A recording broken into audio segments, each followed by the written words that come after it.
Ezekiel പ്രവാചകന്റെ പുസ്തകത്തിൽ നിന്നുള്ള വായന 22 അധ്യായം 16 മുതൽ 31 വരെയുള്ള വചനങ്ങൾ.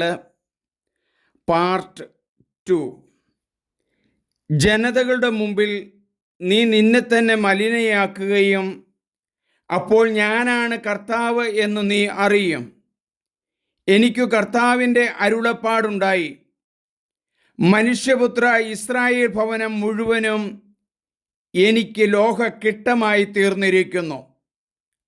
അവർ വെള്ളിയും ഓടും വെള്ളിത്തീയവും ഇരുമ്പും കാരിയും ഉരുക്കിയ ചൂളയിലെ കിട്ടം പോലെയായിരിക്കുന്നു. ദൈവമായ കർത്താവ് അരുളി ചെയ്യുന്നു, നിങ്ങളെല്ലാവരും കിട്ടമായി തീർന്നിരിക്കുന്നതുകൊണ്ട് നിങ്ങളെ ഞാൻ ജെറൂസലേമിൻ്റെ മധ്യേ ഒരുമിച്ച് കൂട്ടും. വെള്ളിയും ഓടും ഇരുമ്പും കാരിയവും വെളുത്തീയവും ചൂളയിൽ ഒരുമിച്ച് കൂട്ടി തീ ഊതി ഉരുക്കുന്നത് പോലെ നിങ്ങളെയും ഞാൻ അവിടെ ഒരുമിച്ച് കൂട്ടി എൻ്റെ കോപത്തിലും ക്രോധത്തിലും ഉരുക്കും. നിങ്ങളെ ഒരുമിച്ച് കൂട്ടി നിങ്ങളുടെ മേൽ എൻ്റെ കോപാഗ്നി ഞാൻ ചൊരിയും. അതിൽ നിങ്ങൾ ഉരുകും. ചൂളയിൽ വെള്ളി എന്ന പോലെ എൻ്റെ കോപാഗ്നിയിൽ നിങ്ങൾ ഉരുകും. കർത്താവായ ഞാൻ എൻ്റെ ക്രോധം നിങ്ങളുടെ മേൽ ചൊരിഞ്ഞിരിക്കുന്നു എന്ന് അപ്പോൾ നിങ്ങൾ അറിയും. കർത്താവ് എന്നോട് അരുളി ചെയ്തു, മനുഷ്യപുത്ര, നീ അവളോട് പറയുക, ക്രോധത്തിൻ്റെ ദിനത്തിൽ വൃത്തിയാക്കപ്പെടാത്തതും മഴ പെയ്യാത്തതുമായ ഒരു ദേശമായിരിക്കും നീ. അവളുടെ മധ്യ പ്രഭുക്കന്മാർ ഇരയെ ചീന്തിക്കീറി അലറുന്ന സിംഹത്തെ പോലെയാണ്.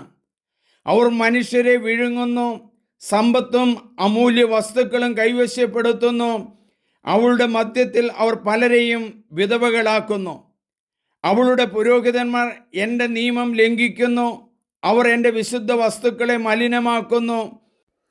വിശുദ്ധവും അശുദ്ധവും തമ്മിൽ അവർ അന്തരം കാണുന്നില്ല. നിർമ്മലവും മലിനവും തമ്മിലുള്ള വ്യത്യാസം അവർ പഠിപ്പിക്കുന്നില്ല. എൻ്റെ സാബത്തുകൾ അവർ അവഗണിക്കുന്നു. തന്മൂലം അവരുടെ ഇടയിൽ ഞാൻ അപമാനിതനായിരിക്കുന്നു. അവളിലെ പ്രമാണികൾ ഇരയെ കടിച്ചു ചീന്തുന്ന ചെന്നാക്കളെ പോലെയാണ്.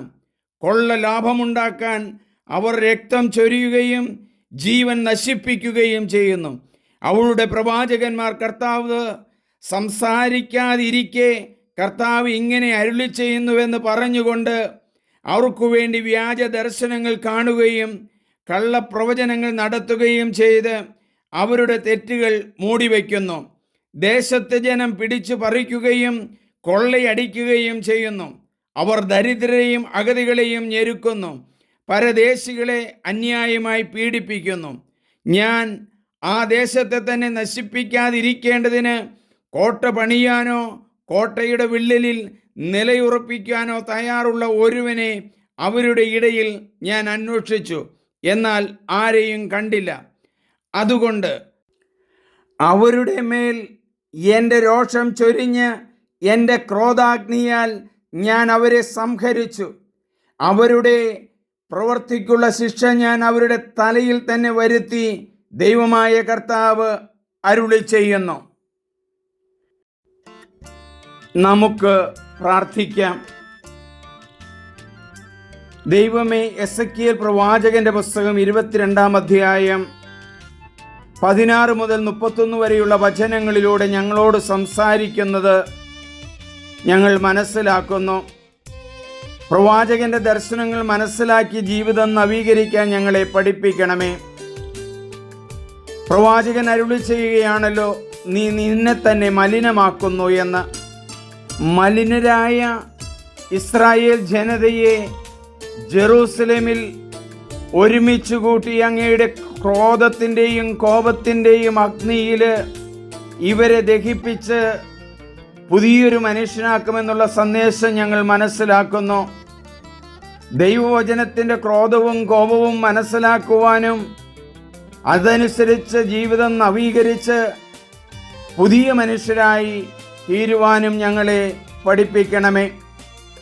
നിർമ്മലവും മാലിന്യവും തമ്മിലുള്ള വ്യത്യാസം മനസ്സിലാക്കാതെ സാപത്തുകൾ അവഗണിച്ച് കൊള്ളലാഭം രക്തച്ചൊരിച്ചിലൂടെ ഉണ്ടാക്കി വളരെ മലിനമായ സമൂഹത്തെ അങ്ങ് മാനസാന്തരത്തിനായി ഒരു ജനത്തെ മുഴുവനും വിളിക്കുന്നതിന് നന്ദി പറയുന്നു. ഞങ്ങൾ ഓരോരുത്തരും ഞങ്ങളുടെ കുടുംബങ്ങളും ഞങ്ങളുടെ സമൂഹങ്ങളും നവീകരണത്തിലേക്ക് കൊണ്ടുവരുവാൻ ഇങ്ങ് ഇടയാക്കണമേ. സ്നേഹത്തിൻ്റെ പതാകയേന്തി വിശുദ്ധിയുടെ നൈർമല്യം അണിഞ്ഞ് നല്ല ലില്ലിപ്പൂക്കൾ വിരിക്കുന്ന മക്കളായി ഞങ്ങളെ മാറ്റണമേ. ആമേൻ. ഏറ്റവും സ്നേഹമുള്ളവരെ, നിങ്ങളെല്ലാവരും സബ്സ്ക്രൈബ് ചെയ്യണം, ഷെയർ ചെയ്യണം. നമ്മൾ വചനം വളർത്തുന്നവരാവുക, വചനത്തിൽ വിശ്വസിക്കുന്നവരാവുക. ദൈവത്തിൻ്റെ ഇടപെടൽ നമ്മിൽ നടക്കും. അതുകൊണ്ട് എല്ലാവരും സബ്സ്ക്രൈബ് ചെയ്യുക, ഷെയർ ചെയ്യുക. ഒത്തിരി സ്നേഹത്തോടെ സണ്ണി വർഗീസ് പുൽപ്പറമ്പിൽ.